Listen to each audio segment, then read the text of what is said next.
13 साल बाद गिरी फर्जी पीएचडी डिग्री की दीवार और 13 साल बाद खत्म हुआ बाप का राज। डीएवी कॉलेज चंडीगढ़ की असिस्टेंट प्रोफेसर मनदीप जॉसन हुई बर्खास्त। हमारी पड़ताल पर आखिरकार 4 साल बाद लगी पक्की मुहर। आप देख रहे हैं द खबरसार, मैं हूं आपके साथ ठाकुर अमनदीप सिंह।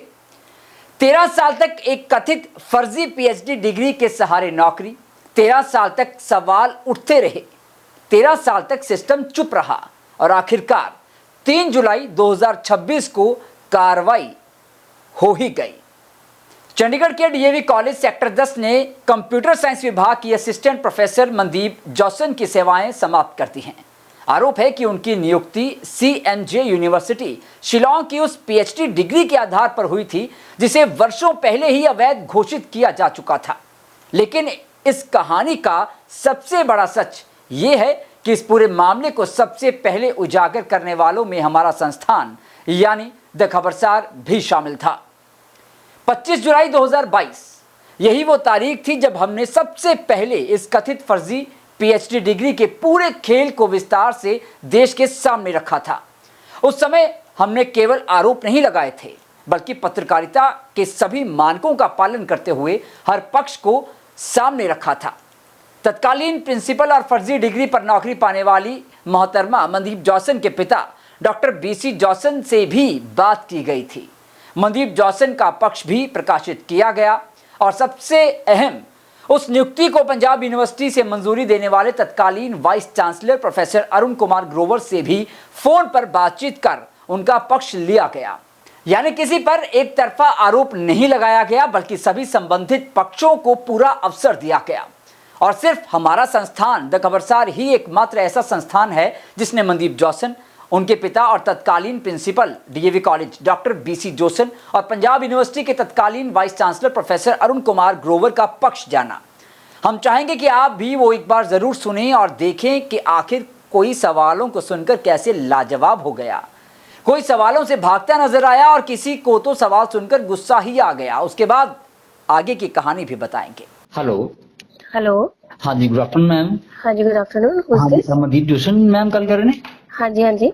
हाँ जी मैम, मैं ठाकुर अमनदीप सिंह गल कर रहे हैं जी, द खबरसार चैनल तो जर्नलिस्ट। की हाल चाल मैम? ठीक है जी, ठीक है सर। अच्छा मैम, मैं कोई स्टोरी कर रहा ਸੀ, ਤੁਹਾਡਾ ਵਰਜਨ ਲੈਣਾ ਸੀ ਮੈਮ। ਤੁਸੀਂ PhD ਰੈਗੂਲਰ ਕੀਤੀ ਸੀ ਜਾਂ ਫਿਰ ਕੋਰਸਪੋਂਡੈਂਸ? ਸਰ ਤੁਸੀਂ ਕਿਸ ਕੰਸਰਨ ਚ ਮੈਨੂੰ ਪੁੱਛ ਰਹੇ ਹੋ? ਮੈਂ ਸਟੋਰੀ ਕਰ ਰਿਹਾ ਸੀਗਾ ਇੱਕ ਨਾ, ਤੇ ਹਾਂਜੀ ਤਾਂ ਕਰਕੇ ਮੈਂ ਪੁੱਛ ਰਿਹਾ ਜੀ ਉਸ ਸਟੋਰੀ ਦੇ ਵਿੱਚ ਤੁਸੀਂ ਜ਼ਰੂਰੀ ਮੈਨੂੰ ਹੀ ਕਵਰ ਕਰਨਾ, ਤੁਸੀਂ ਹੋਰ ਨੂੰ ਕਵਰ ਕਰ ਲਓ ਜੀ। ਨਹੀਂ ਸਾਰੀ ਕਰ ਰਹੇ ਹਾਂ ਮੈਮ, ਸਾਰੀ ਕਰਦੇ ਹਾਂ ਜੀ। ਅਸੀਂ ਤਾਂ ਸੇਮ ਨੂੰ ਵੀ ਕਵਰ ਕਰੀਦਾ ਹੈ ਜੀ। ਨਹੀਂ ਪਰ ਤੁਸੀਂ ਸਪੈਸ਼ਲੀ ਮਨਦੀਪ ਜੋਸਨ ਨੂੰ ਕਵਰ ਕਰ ਰਹੇ ਹੋ, ਦੈਟਸ ਵਾਈ ਆਮ ਆਸਕਿੰਗ। ਹਾਂਜੀ ਮੈਮ, ਉਹ ਕਿਉਂਕਿ ਉਹ ਰੌਲਾ ਜਿਹਾ ਕੋਈ ਡਿਗਰੀ ਦਾ ਸੀਗਾ, ਇਸ ਕਰਕੇ ਮੈਮ। ਤੁਸੀਂ PhD ਰੈਗੂਲਰ ਕੀਤੀ ਸੀ ਜਾਂ ਫਿਰ ਕੋਰਸਪੋਂਡੈਂਸ ਕੀਤੀ ਸੀ? ਕੋਈ ਰੌਲਾ ਨਹੀਂ ਹੈਗਾ ਜੀ। ਦੇਖੋ ਜੀ ਮੈਂ ਸਵਾਲ ਦਾ ਤੁਸੀਂ ਜਵਾਬ ਤਾਂ ਦੇ ਦਿਓ, PhD ਰੈਗੂਲਰ ਕੀਤੀ ਸੀ ਜਾਂ ਕੋਰਸਪੋਂਡੈਂਸ? ਦੇਖੋ ਜੀ, ਮੈਂ ਤੁਹਾਨੂੰ ਐ ਫੋਨ ਤੇ ਬਿਲਕੁਲ ਜਵਾਬ ਦੇਣਾ ਮੈਨੂੰ ਨਹੀਂ ਲੱਗਦਾ ਕਿ ਮੈਂ ਨਹੀਂ ਦੇ ਸਕਦੀ, ਸੌਰੀ। ਤੇ ਦੱਸੋ ਮੈਂ ਕਦੋਂ ਤੁਹਾਡੇ ਕੋਲ ਆਵਾਂ, ਮੈਂ ਤੁਹਾਡੀ ਇੰਟਰਵਿਊ ਕਰ ਲਵਾਂ। ਕਿਉਂ ਵਾਈ ਉਹ ਇੰਟਰਵਿਊ? ਮੈਮ ਡਿਗਰੀ ਦਾ ਸਵਾਲ ਹੈ ਜੀ, ਮੈਂ ਤਾਂ ਡਿਗਰੀ ਦਾ ਕਿਉਂ ਸਵਾਲ ਹੈ ਜੀ? ਤੁਸੀਂ ਯੂਨੀਵਰਸਿਟੀ ਨੂੰ ਪੁੱਛਣਾ ਜੀ ਜਿਹਨੇ ਮੈਨੂੰ ਅਪਰੂਵਲ ਦਿੱਤੀ ਹੈ ਜੀ। ਤੁਸੀਂ ਇੱਕਦਮ ਅਚਾਨਕ ਮੈਂ ਯੂਨੀਵਰਸਿਟੀ ਨੂੰ ਵੀ ਪੁੱਛਾਂਗਾ, ਪੁੱਛਿਆ ਵੀ ਐਸੀ ਪੱਖ ਲਿਆ ਹੈ। ਮੈਂ ਸਿਰਫ ਤੁਹਾਨੂੰ ਇਹ ਪੁੱਛਿਆ ਤੁਸੀਂ ਰੈਗੂਲਰ ਕੀਤੀ ਸੀ ਜਾਂ ਫਿਰ ਕੋਰਸਪੋਂਡੈਂਸ? ਸਰ ਤੁਸੀਂ ਮੈਨੂੰ ਇਹ ਦੱਸੋ ਜੀ, ਜੇ ਤੁਸੀਂ PhD ਕੀਤੀ ਹੈ ਤਾਂ ਦੱਸ ਸਕਦੇ ਹੋ ਰੈਗੂਲਰ ਸੀ ਜਾਂ ਕੋਰਸਪੋਂਡੈਂਸ? ਸਰ ਦੇਖੋ, ਮੈਂ ਤੁਹਾਨੂੰ ਕੋਈ ਆਨਸਰ ਨਹੀਂ ਕਰਨਾ ਚਾਹੁੰਦੀ, ਸੌਰੀ। ਮੈਂ ਰੈਗੂਲਰ ਸੀ ਜਾਂ ਕੋਰਸਪੋਂਡੈਂਸ ਸੀ PhD? ਮੈਂ ਸਿਰਫ ਸਿੰਪਲ ਪੁੱਛ ਰਿਹਾ ਜੀ, ਇਹ ਸਿੰਪਲ। ਮੈਂ ਤੁਹਾਨੂੰ ਕੀ ਕਹਿ ਰਹੀ ਹਾਂ, ਤੁਸੀਂ ਮੇਰੀ ਗੱਲ ਲੱਗੋ। ਦੇਖੋ, ਦਿਸ ਇਜ਼ ਮਾਈ ਰਾਈਟ ਕਿ whether I want to answer or not. Ma'am ਤੁਸੀਂ ਟੀਚਰ ਹੋ, ਤੁਸੀਂ ਸੋਸ਼ਲ ਲਾਈਫ ਵਿੱਚ ਹੋ, ਤੁਸੀਂ ਪਬਲਿਕ ਲਾਈਫ ਵਿੱਚ ਹੋ। ਹਾਂਜੀ, ਤੇ ਫਿਰ ਮੈਂ ਇਸ ਗੱਲ ਦਾ ਜਵਾਬ ਦੇਣਾ ਜਾਂ ਨਹੀਂ ਦੇਣਾ? ਦਿਸ ਇਜ਼ ਮਾਈ, ਪਲੀਜ਼ ਤੁਸੀਂ ਜੋ ਪੁੱਛਣਾ ਹੈ ਤੁਸੀਂ ਯੂਨੀਵਰਸਿਟੀ ਨੂੰ ਪੁੱਛ ਲਓ। ਮੈਮ ਡਿਗਰੀ ਤੁਹਾਡੀ ਹੈ ਜੀ, ਮੈਂ ਤੁਹਾਨੂੰ ਪੁੱਛੂੰਗਾ ਤੁਸੀਂ PhD ਰੈਗੂਲਰ ਕੀਤੀ ਸੀ ਜਾਂ ਕੋਰਸਪੋਂਡੈਂਸ ਕੀਤੀ ਸੀ? ਸੌਰੀ ਬੇਨਤੀ ਕਰ ਰਿਹਾ ਤੁਹਾਡੇ ਨਾਲ, ਤੁਸੀਂ। ਹੈਲੋ हाँ जी जॉसन सर, गुड इवनिंग, क्या हाल चाल है सर? ठीक हूँ जी। जॉसन सर, ठाकुर अमनदीप सिंह गल कर रहे हैं जी, जर्नलिस्ट द खबरसार चंडीगढ़ तो जी सर। अच्छा सर, एक ਤੁਹਾਡਾ ਹੁਕਮ ਕੋਈ ਨਹੀਂ ਸਰ, ਇੱਕ ਛੋਟੀ ਜਿਹੀ ਬੇਨਤੀ ਕਰਨੀ ਸੀ, ਤੁਹਾਡਾ ਵਰਜਨ ਲੈਣਾ ਸੀ ਛੋਟਾ ਜਿਹਾ, ਮੈਂ ਖਬਰ ਕਰ ਰਿਹਾ ਸੀ। ਸਰ ਤੁਸੀਂ ਜਦੋਂ DAV ਕਾਲਜ ਪ੍ਰਿੰਸੀਪਲ ਹੁੰਦੇ ਸੀਗੇ ਜੀ 2009 ਦੇ ਵਿੱਚ, ਮਗੀ ਆਪ ਜੀ ਦੀ ਬੇਟੀ ਮੈਡਮ ਮਨਦੀਪ ਜੌਸਨ ਜੀ MSc ਪਾਸ ਕਰਕੇ ਉੱਥੇ ਲੈਕਚਰਰ ਲੱਗੇ ਸੀ। अच्छा जी। ਨੈਟ ਕਲੀਅਰ ਸੀ ਤੇ ਨਾ ਹੀ ਉਹਨਾਂ ਦੀ PhD। ਜਦੋਂ ਐਲੀਜੀਬਲ ਨਹੀਂ ਸੀ ਤਾਂ ਅਪਾਇੰਟਮੈਂਟ ਸਰ ਕਿਵੇਂ ਹੋਈ ਉਹਨਾਂ ਦੀ? मैं इस बारे कुछ नहीं कह सकता जी। प्रिंसिपल ਸੀਗੇ ਸਰ?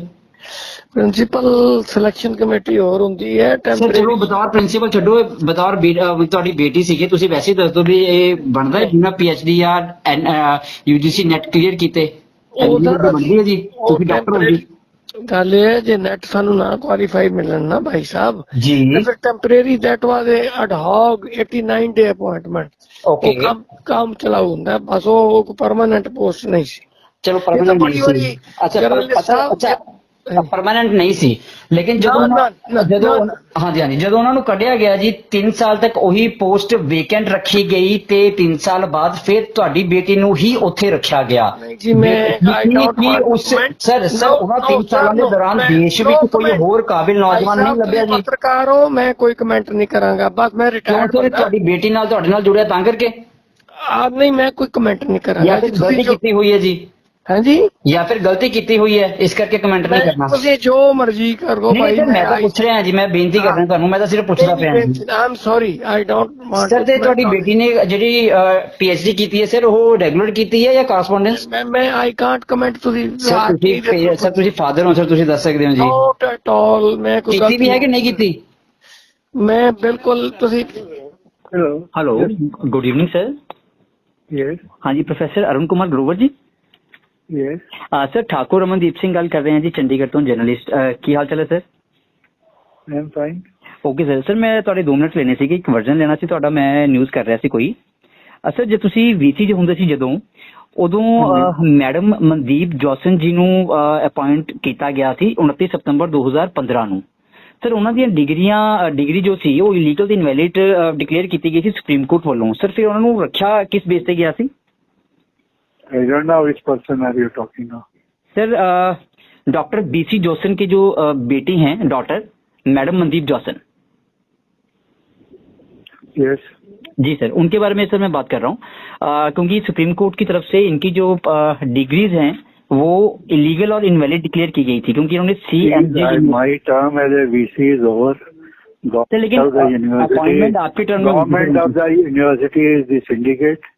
सर सिंडिकेट ने भी the appointments are made by the syndicate of the university. Syndicate ने 14/8/2013 I have nothing to tell you. Sir syndicate ने 14/8/2013 को डिरिकॉग्नाइज की थी degrees.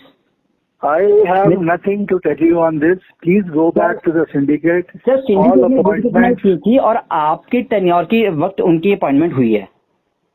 Yes, appointments. So there are hundreds of appointments which have been approved from the colleges of Punjab during my tenure. I have nothing to comment. Please. Sir आप custodian थे university. इसके बाद 5 दिसंबर 2023 हमने एक बार फिर इस कथित फर्जी डिग्री घोटाले का मामला प्रमुखता से उठाया। हमने सवाल पूछा था, जब 2013 में ही CMG यूनिवर्सिटी की डिग्रियां अवैध घोषित हो चुकी थी, जब पंजाब यूनिवर्सिटी सिंडिकेट उनकी मान्यता समाप्त कर चुका था, जब सुप्रीम कोर्ट भी इन डिग्रियों की वैधता पर अपना रुख स्पष्ट कर चुका था, तो फिर आखिर किसके संरक्षण में ये नियुक्ति वर्षों तक जारी रही? हमने ये भी सवाल उठाया था कि क्या प्रभावशाली लोगों के कारण नियमों को अलग अलग तरीके से लागू किया गया? आज 2026 में हुई कार्रवाई उन सवालों को फिर से जीवित कर रही है। मामला केवल एक नियुक्ति का नहीं था, बल्कि पूरे सिस्टम की जवाबदेही का था। 30 अप्रैल 2013 को मेघालय के राज्यपाल एवं CMG यूनिवर्सिटी के विजिटर ने विश्वविद्यालय द्वारा जारी डिग्रियों को अवैध घोषित किया। 27 जुलाई 2013 को पंजाब यूनिवर्सिटी सिंडिकेट ने भी इन डिग्रियों की मान्यता समाप्त कर दी। इसके बाद सुप्रीम कोर्ट के आदेशों और विभिन्न कानूनी प्रक्रियाओं के बाद भी कथित रूप से ये नियुक्ति जारी रही। बताया जाता है कि 31 मार्च 2014 को मेघालय सरकार की ओर से संबंधित पक्ष को यह भी सूचित किया गया कि उनकी PhD डिग्री वैध नहीं मानी जा सकती। इसके बावजूद करीब 13 वर्षों तक नौकरी चलती रही। सबसे बड़ा सवाल, जब 2013-2014 में पंजाब यूनिवर्सिटी चंडीगढ़ की तरफ से CMG यूनिवर्सिटी की डिग्री के आधार पर प्रवेश लेने वाले छात्रों और अन्य कर्मचारियों पर कार्रवाई हो गई, तो केवल यही नियुक्ति वर्षों तक कैसे बची रही? आखिर किसकी छत्रछाया में, किसके आदेश पर और किसके दबाव में? यही वे सवाल थे जिन्हें हमने लगातार उठाया। इस नियुक्ति में तत्कालीन DAV college principal doctor BC Josan, तत्कालीन पंजाब यूनिवर्सिटी के vice chancellor professor Arun Kumar Grover और संबंधित प्रशासनिक अधिकारियों की भूमिका को लेकर भी लगातार सवाल उठते रहे। हालांकि संबंधित पक्षों ने समय समय पर अपने अपने स्पष्टीकरण भी दिए थे। आरटीआई कार्यकर्ता डॉक्टर राजेंद्र कुमार सिंगला ने भी वर्षों तक इस मामले को आरटीआई शिकायतों और जनहित अभियान के जरिए आगे बढ़ाया। लगातार दबाव के बाद पंजाब यूनिवर्सिटी ने 3 सदस्यीय जांच समिति बनाई, जिसकी अध्यक्षता की जिम्मेदारी मिली सीनेटर अशोक गोयल को। फिर उनकी ही अध्यक्षता में ये समिति मेघालय जाती है। 29 नवंबर 2018 को समिति ने अपनी रिपोर्ट सौंपी। 8 दिसंबर 2018 को सिंडिकेट ने रिपोर्ट स्वीकार कर ली। रिपोर्ट में कथित तौर पर मनदीप जोसन और गगनदीप सिंह बराड़ की पीएचडी डिग्रियों को अवैध माना गया और पूरे मामले में सिविल तथा आपराधिक कार्रवाई की सिफारिश भी की गई। लेकिन यहां सवाल यह है कि अगर रिपोर्ट 2018 में आ गई थी तो कार्रवाई 2026 में क्यों हुई? इन 8 वर्षों की जिम्मेदारी आखिर कौन लेगा? अब डीएवी प्रबंधन ने केवल मनदीप जोसन ही नहीं बल्कि डीएवी कॉलेज जलालाबाद के असिस्टेंट प्रोफेसर शालिका रानी और DAV college for women Firozpur के असिस्टेंट प्रोफेसर विनोद कुमार की सेवाएं भी समाप्त करती हैं। बताया जा रहा है कि इनकी नियुक्तियां भी सीएमजे यूनिवर्सिटी की कथित अवैध पीएचडी डिग्रियों के आधार पर हुई थी। डॉक्टर राजेंद्र कुमार सिंगला का कहना है कि केवल नौकरी समाप्त करना पर्याप्त नहीं है। अगर किसी ने फर्जी डिग्री के आधार पर सरकारी या अनुदानित संस्थान में नौकरी हासिल की, अगर किसी अधिकारी ने नियमों की अनदेखी की, अगर किसी स्तर पर पद का दुरुपयोग हुआ तो पूरे मामले की सिविल, आपराधिक और विभागीय जांच होनी चाहिए। साथ ही वर्षों तक दिए गए वेतन और सार्वजनिक धन की वसूली पर भी कानून के अनुसार निर्णय होना चाहिए।